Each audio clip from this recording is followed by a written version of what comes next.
Hi there, ladies and gentlemen. This is 8 Star Anime, and we are now doing another episode of the 8 Star Binge. And once again, hey, what can I say? Don't have the full crew today. You know, don't have the best production in the world right now. I'm doing the best I can. But hey, we're here giving you more of what you want, more of anime reviews. So, ladies and gentlemen, how do I want to put this?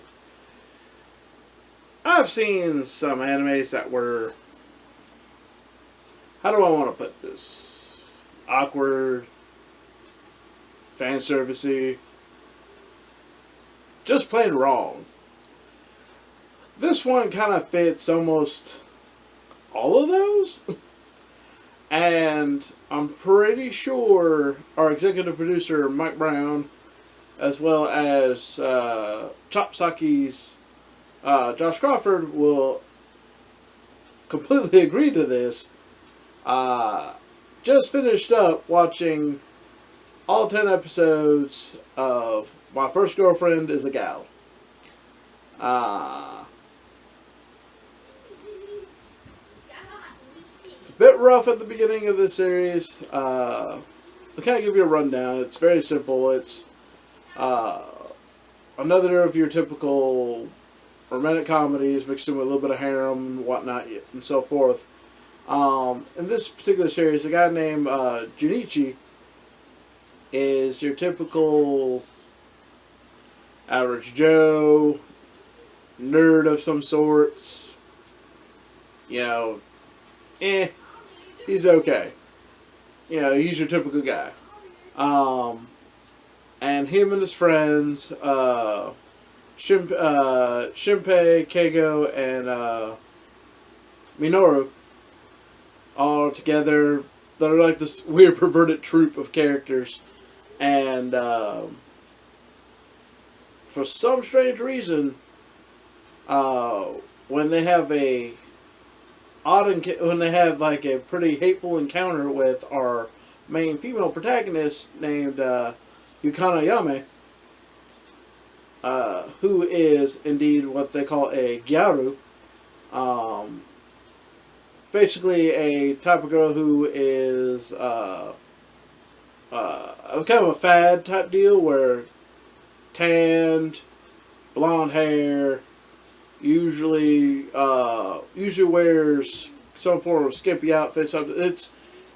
It was Japanese take on what they thought at one point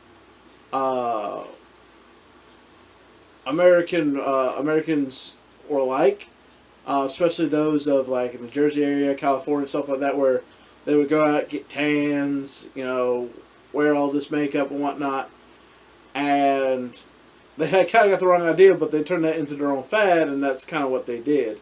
Probably still is in certain cases, not as much as it used to be. However, in this case, in this anime, they brought back that particular style back into this particular genre, considering Junichi and Yame are literally two opposite spectrums. One's the girly girl, Gauru type girl. She's the one that everyone thinks she's too good, too popular for everything. And you got the average Joe, low-end guy who's like, ugh, you know, just want to get through school. But anyways, Junichi and his group of friends get together, start talking about her, and his three friends decide, hey, you know what we're going to do for you? We're going to make you ask her out. He's against it almost all the way through up until it's showtime. They went ahead and put a letter in a locker, told him to go where to meet, and now they're back at the school, and he has no idea what to do. So, what better way to ask someone out than get on their hands and knees and begged? I'm telling you, this show got awkward right from the get-go. You know, all said and done, you know, our main character has like these weird fantasies that go through his head constantly, and when it's all said and done, Yame agrees. They start dating. Of course, this now gives us a odd chain of events. Um, to the point where we have a bunch of characters like Yami's best friend, Ronko, who seems a bit more sexually active than a very sexually active character, but she does it in terms of trying to get Junichi away from Yame. Of course, that ultimately fails. You have Nene, who is Junichi's childhood friend, who is, well, how should I put it? She's considered the big-breasted loli, is the technical term in this particular instance. And to be honest, the way they draw her is ridiculous. Almost too ridiculous. And she tries to get Junichi by pretending to be a Gaoru, and ultimately fails. We also get to the point where, shoot, there's one more character that tries their luck, and I'm trying to remember. Who was it? Oh, Yui.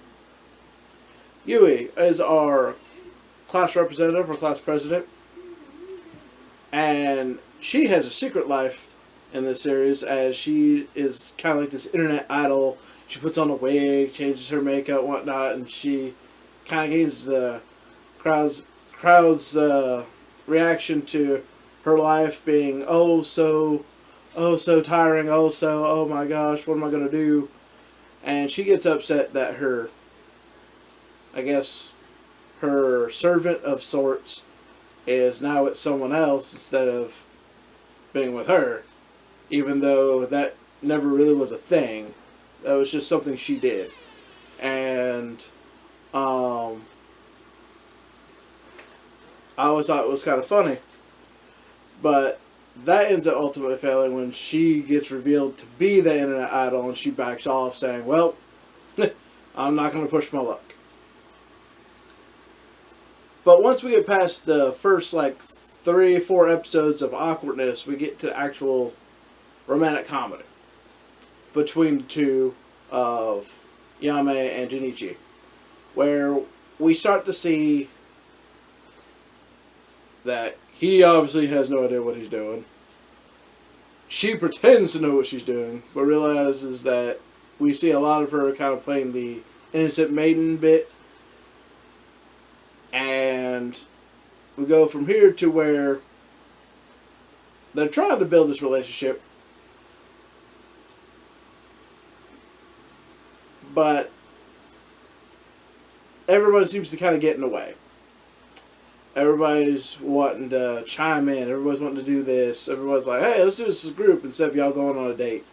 And for Junichi, he's not quite understanding that he needs to find a way to get the one-on-one date he's looking for. Whereas Yame is slowly building this jealousy, kind of almost anger to a point in some of these arcs.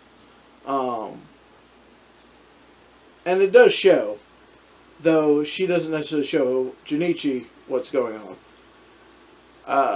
By the time we get to the end of it, and Junichi kind of plays off as a bit mean when he finds out that there's this cool-looking guy that she knows from her old school, and he plays this off as, oh, I'm just a joke, I'm just a nobody to you, blah, blah, blah. And it hurts her really bad. It hurts Yami really bad. And to the point where she just wants to be with Junichi, and she doesn't know how he feels. And all of this is big misunderstanding through his perception of how he's viewed to her. We as the audience know she likes him, otherwise she wouldn't be dating him. Junichi has to learn that, hey, this is happening. Let's do this. So, by the end of the series, when they finally make up, it's one of those moments where it's like, hey, we're going to have our bumps in the road, but Let's make this relationship happen. Of course, and also at the end of this, it's still everyone trying to play their cards to get Junichi's favor. And it's kind of like, well, more hilarity would ensue if the series had gone longer than just 10 episodes. The manga does go beyond the anime by extensions, easy. Different story arcs, such as, let's see, what didn't they get to? They didn't get to the whole anniversary part where they've been dating for so long, and Junichi ends up forgetting the anniversary, stuff like that. They don't play up the boyfriend thing. The supposed boyfriend thing, or the supposed pretty boy arc, actually is something that's in anime more than it actually is in the manga. Manga actually hasn't really touched that at all. But I guess if the anime were to have some kind of closure, that would probably be a good way to do it. That big bump in the road, are they going to get past it, or are they going to break up moment? That was it. And this series is just, whew, I will admit, it's rough at the beginning, but once you get past all that BS, the rest of it just kind of flows. I'm not justifying saying, hey, go watch it, be my guest, because I'm telling you right now, most people probably aren't going to want to watch it past the first episode, maybe not even after the second. I do not blame you. Some of the characters are a little odd, and by odd, I mean way out there. It's almost cringeworthy. So, enough of that. Let's get to the... let's go ahead and get to the actual scoring of things. We'll get to the visuals. Visually, the series actually looks phenomenal. I mean, as it is, it's drawn well, brightly colored, pretty much pops. The series is purely based on fan service. Easy, but that's kind of what they're aiming for to a degree. Otherwise, you don't get a lot of the male characters' impact on what they are imagining, what their thought process is without having that form of fan service to it. It could have been toned down quite a lot in many places and still got the story across, but they're one of those groups that, said, F it, this is what we're doing, we're going to do it. But visually, I can't really say anything's really wrong with the series itself. I will give it a 2 for that fact. Audio. The music kind of plays well with what's going on in the scene. If it's one of those like erotic memories that Junichi constantly has in his head, they kind of play that little background music of like, all right, the mood is there when it gets to that point. When they're together and they're happy and they're talking and they're acting like boyfriend and girlfriend, the music changes to kind of fit that tone. When she was sad because she didn't know how Junichi felt about her, the tone of the music kind of took it down a bit. Now, granted, it was just background music and didn't really truly pop, but I could tell that they were trying to kind of make it work. But I'd have to give it a 1 because the music does what it does. It doesn't actually help completely enhance the scenery. It's something that just happens to complement it, and it's there. Story. I'm going to be completely honest. Can't give this a 2, and I'm not going to give it a 0. I will give it a 1. Only for the sheer fact that it's the actual story of the two, Junichi and Yame, actually attempting to make this relationship work and everyone else trying to put a halt to it. It's pretty much the entire story, for one reason or another. Whether or not the other girls are interested in Junichi, or they're just wanting to break them, or Ranko just wanting to break them apart. It is what it is. They don't try to make anything bigger out of it than it is. It's a simple romantic comedy and they try to change it up by, giving overly fan servicey, or the theme of it being a gal versus just an average schoolgirl or anything of that nature. They don't actually play it up too much more than that. So I have to give it a 1. Last but not least, overall enjoyment.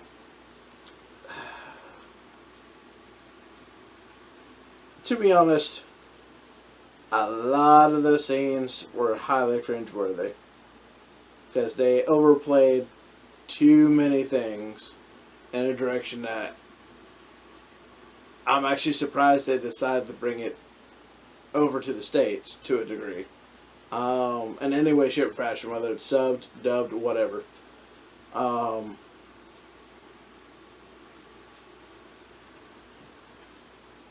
But when they actually did the parts where we actually see the romantic comedy and we actually see the couple actually act as a couple, and from there on, that part of it was just fine. It acted just like any other normal romantic comedy, any normal harem story. I can't really say it was bad in that particular area. So I'll give that a 1 as well, which gives me an overall score of 4 out of 8 stars. And to be honest, I guarantee you, if you ask most other people, they'll probably score it lower than that. Only for the sheer fact of its content. Like, if it was just a typical romantic comedy with fan service, much like Monster Musume is, to be honest, it'd just be another typical anime. But they push some limits and buttons that are like, man, come on, guys. I'm surprised y'all can do this with a straight face. But hey, it is what it is. So ladies and gentlemen, at this time, I'd like to thank you for your guys' time. Ace Anime loves to hear from you along with the ECS network. And hey, let us know what you think. Let us know what you want to see. Always check out some of the other channels, Rage Crit Radio, Denzi Caster, Chop Socket Cinema. Check them all out. Let us know how you feel about it. And we'll see you real soon.